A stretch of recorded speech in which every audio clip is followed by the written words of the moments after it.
Сега, днес ще ви покажа вчера какво творих.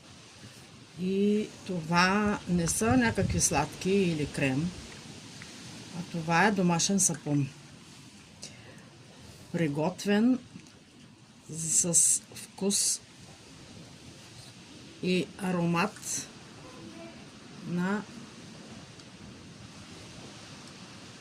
лимонена трева.